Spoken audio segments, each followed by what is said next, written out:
number 11th is a question of incorrectly spelled word. This question we have to find the incorrectly spelled word. So option 1 में descendant दिया हुआ है.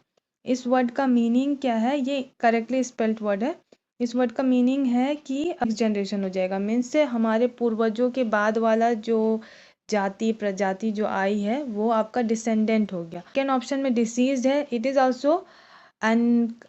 Also a correctly spelled word and इसका meaning है deceased means मरा हुआ.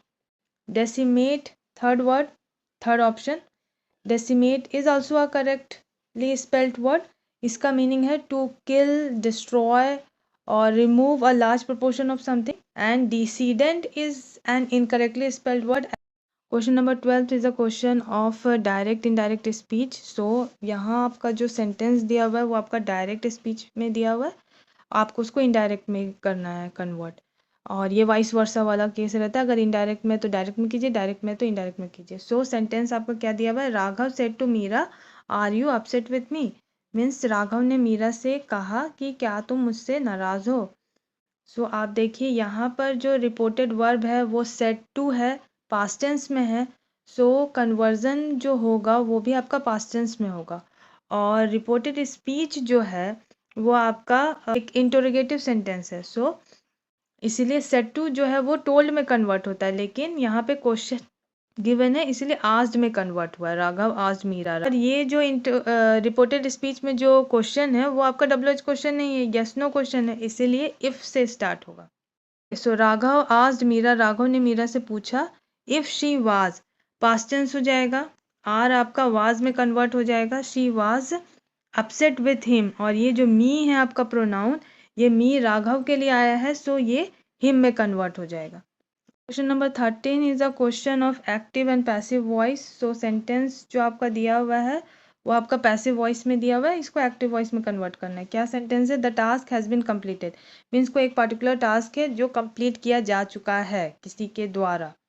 सो इसका आपको जो टास्क है वो आपका ऑब्जेक्ट है, सब्जेक्ट आपका दिया हुआ नहीं है. सो सब्जेक्ट आप अपने से समवन कुछ बना लोगे.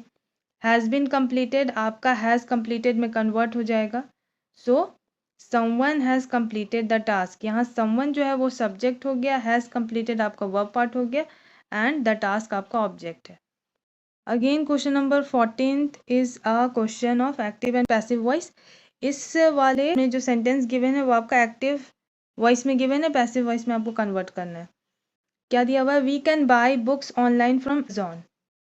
क्या है कि अब आपका वी जो है वो आपका सब्जेक्ट हो गया और बुक्स खरीदा जा सकता है, सो बुक्स जो है वो आपका ऑब्जेक्ट है इस सेंटेंस में. और ऑनलाइन फ्रॉम अमेज़ॉन ये वाला जैसे एक्टिव वॉइस में दिया हो वैसे ही पैसिव वॉइस में भी वो पार्ट रिपीट हो जाएगा. तो ये आपका सब्जेक्ट हो गया, सब्जेक्ट, बुक्स आपका ऑब्जेक्ट हो गया, ऑब्जेक्ट हो गया. एंड कैन बाय आपका, कैन आपका मॉडल है, बाय आपका V1 फॉर्म, मॉडल के बाद V1 form of the verb आता है, सो ये आपका वर्ब पार्ट हो गया. सो पैसिव वॉइस में जब कन्वर्ट हो जाएगा सो ऑब्जेक्ट पहले आ जाएगा, सो बुक्स हो जाएगा, बुक्स प्लूरल फॉर्म में है. Can buy can be bought हो जाएगा क्योंकि बी प्लस V3 फॉर्म होता है ना, इसीलिए. So books can be bought online. अब वी सब्जेक्ट यहाँ पे रिमूव हो गया, so books can be bought, can तो रहेगा, कैन ये तीनों ऑप्शंस में नहीं है, सो थर्ड ऑप्शन ही करेक्ट होगा. क्वेश्चन नंबर 15 आपका सेंटेंस इम्प्रूवमेंट वाला क्वेश्चन है. ओके, सो यहाँ पे सेंटेंस जो दिया हुआ है, Edward two is tragic than some other place by the dramatist. Edward to जो है वो ट्रेजिक है कुछ अलग प्लेस से जो कि ड्रामेटिस्ट के द्वारा दिए गए हैं. तो इस सेंटेंस में कंपैरिजन हो रहा है, कंपैरेटिव डिग्री ऑफ एडजेक्टिव आना चाहिए. ट्रेजिक जो है वो आपका पॉजिटिव डिग्री ऑफ एडजेक्टिव है, कंपैरेटिव डिग्री ऑफ एडजेक्टिव यहाँ पे नहीं दिया हुआ है. एंड देन का यूसेज आपका तभी होता है जब कंपैरेटिव डिग्री ऑफ एडजेक्टिव हो. सो फोर्थ ऑप्शन में लेस ट्रेजिक दैन जो दिया हुआ है, इससे ट्रेजिक दैन को आपको सब्स्टिट्यूट करना पड़ेगा और सेंटेंस इससे इम्प्रूव हो जाएगा.